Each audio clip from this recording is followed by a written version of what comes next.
So Darren, you've been on this exciting freelancer journey.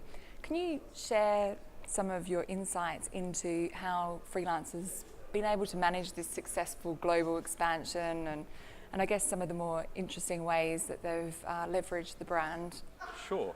I mean, I think we've done a lot of it by trying a lot basically and failing at things, but the growth we've had has come through a lot of different markets. One of our advantages is we've got a two-sided market where we're looking to introduce people mostly in the developed world to the developing world, and that's been seen us grow in places that we wouldn't have guessed at all. Bangladesh has been huge for us, and we knew nothing about Bangladesh, and we had to try and understand, well, how do Bangladeshis get paid? How do they get money out? And try and understand their business, while at the same time trying to understand a Frenchman, an Englishman, an American. They want their job done. How do we build that? And a lot of people have tried to build two-sided markets. It's a relatively easy thing to throw up a website and allow this to happen. It's how do you build the trust and support that across the globe, and it's not always easy.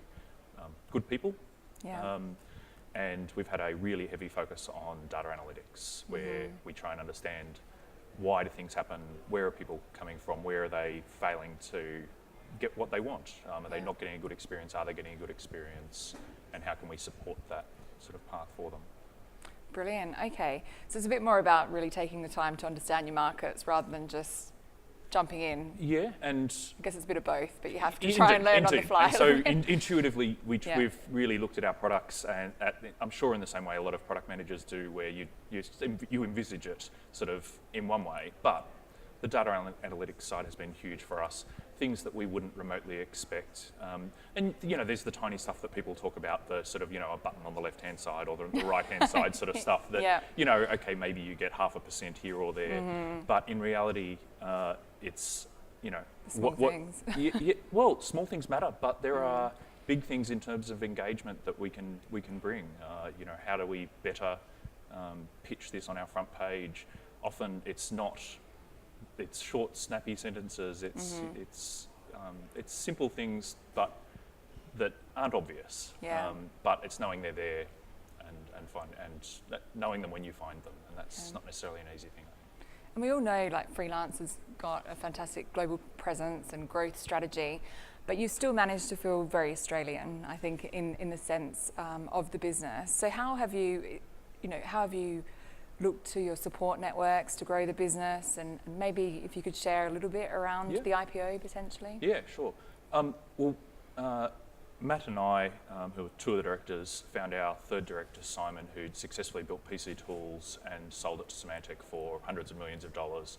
And he helped us establish the business and came with a lot of knowledge. We'd been through a venture capital route ourselves before, raising a lot of money, but Simon had a real e-commerce knowledge, and so he was a great person to help then bring that.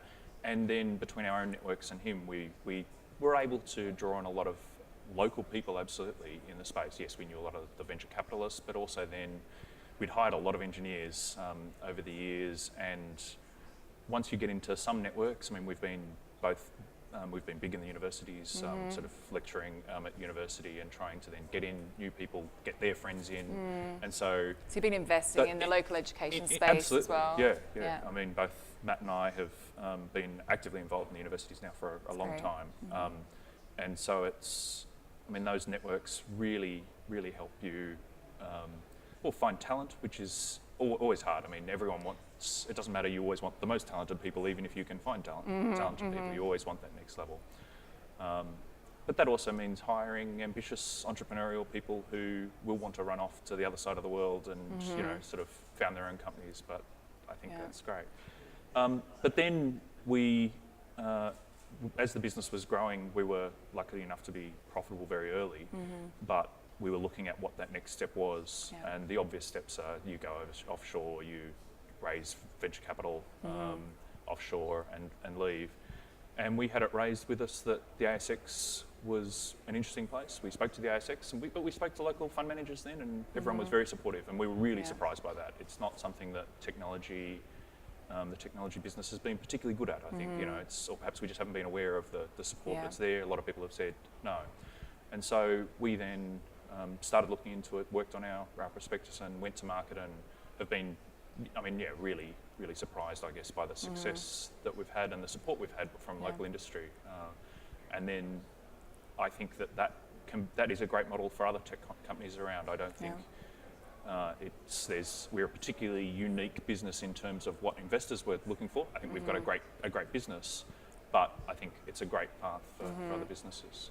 Yeah, and your motto is, I guess, disrupting traditional business models that are out there.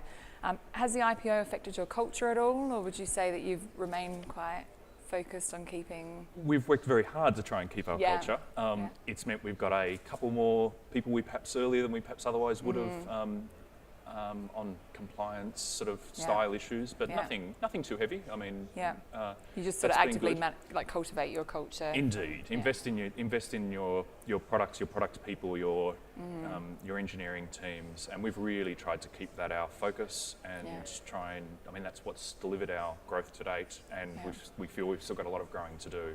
Yeah. So, yeah. Brilliant. Thank you so much, Darren. Thank you, Bridget.